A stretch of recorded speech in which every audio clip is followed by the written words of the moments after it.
भारत सरकार की जो एजेंसीज़ हैं, उन्होंने जो कार्रवाई करी है जयपुर में और अन्य शहरों के अंदर, उन कार्रवाइयों की जो टाइमिंग है, जो उद्देश्य है और जो इंटेंट है, वो पूर्ण रूप से संदिग्ध है।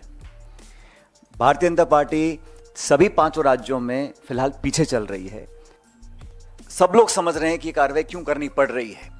साथियों, आज राजस्थान में जो घटनाक्रम हुआ वो आप सब ने देखा और आप सब इस बात को जानते हो कि राजस्थान में आज से 29 दिन के बाद चुनाव है विधानसभा के। विधानसभा का चुनाव घोषित हो चुका है। आचार संहिता राजस्थान में और अन्य राज्यों में लग चुकी है और आज ही के दिन भारत सरकार की जो एजेंसीज़ हैं, उन्होंने जो कार्रवाई करी है जयपुर में और अन्य शहरों के अंदर, उन कार्रवाइयों की जो टाइमिंग है, जो उद्देश्य है और जो इंटेंट है, वो पूर्ण रूप से संदिग्ध है। और ये मैं इसलिए कह रहा हूँ कि जो एजेंसीज भारत सरकार की हैं, उनका दुरुपयोग लगातार हो रहा है, ये अब जग जाहिर हो चुका है। लेकिन चुनाव संध्या से ठीक पूर्व, ठीक इलेक्शन से पहले जिस प्रकार से एजेंसीज को राजस्थान में छोड़ा गया है, कांग्रेस पार्टी के नेताओं को भयभीत करने के लिए, आतंकित करने के लिए, देश और प्रदेश इस बात को बहुत गंभीरता से देख रहे हैं। कांग्रेस पार्टी करप्शन के खिलाफ है, भ्रष्टाचार के खिलाफ है।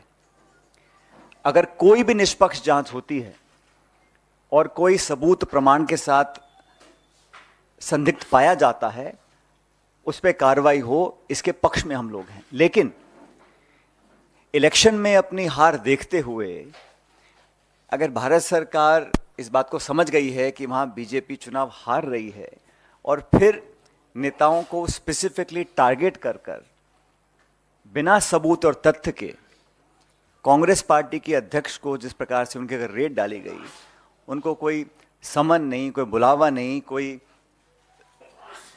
सबूत नहीं, और इस प्रकार की जो रेड डाली गई है वो सिर्फ एक संकेत देने के लिए दी गई है, मैसेज देने के लिए दी गई है कि अगर हम पॉलिटिकली कमज़ोर पड़ेंगे तो हमारा साथ देने के लिए नाना प्रकार की जो एजेंसीज भारत सरकार की हैं, चाहे वो सीबीआई है, ईडी है, इनकम टैक्स है, उनका हम दुरुपयोग करेंगे और लोगों के अंदर एक तरह का भय पैदा करने की हम कोशिश करेंगे।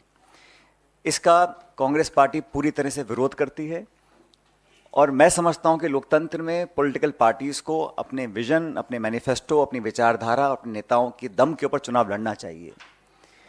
भारतीय जनता पार्टी सभी पांचों राज्यों में फिलहाल पीछे चल रही है और मैं ऐसा मानता हूं कि जो आज की कार्रवाई है वो इस बात का स्पष्ट संकेत है।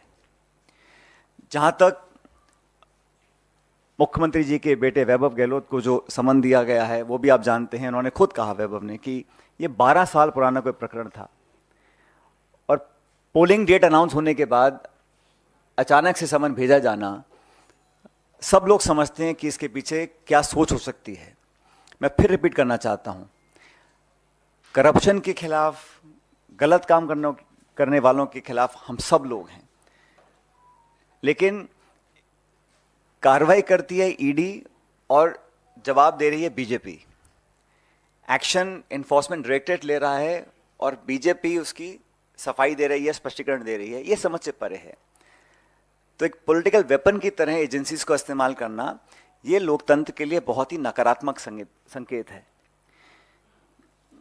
हम सबको प्रेरणा लेनी चाहिए, मैं समझता हूं, राहुल गांधी जी से। उनके ऊपर भी नाना प्रकार के केस थोपे गए, ईडी ने कई बार उनको बुलाया, हर बार वो पेश हुए, अपनी बात को रखा। इसलिए कांग्रेस के नेताओं, कार्यकर्ताओं को डरने की कोई जरूरत नहीं है। हम लोग ये चुनाव मजबूती से लड़ेंगे और चुनाव जीतेंगे। तो ये जो कोशिश की गई है आज के दिन कि चुनाव से ठीक पहले, जब मॉडल कोड ऑफ कंडक्ट लगा हुआ है, तब आप इस प्रकार की कार्रवाई कर रहे हैं, तो ये बात सब लोग समझ रहे हैं कि कार्रवाई क्यों करनी पड़ रही है। अगर वो चुनाव जीत रहे होते, बहुमत की तरफ बढ़ रहे होते, तो शायद इस प्रकार की कार्रवाई होती। तो तो जो टाइमिंग है, जो इंटेंट है, जो ऑब्जेक्टिव है, वो संदिग्ध है, सस्पिशियस है। और ये पहली बार नहीं हो रहा है कि इलेक्शन गोइंग स्टेट के अंदर इस प्रकार की कार्रवाई की जा रही है।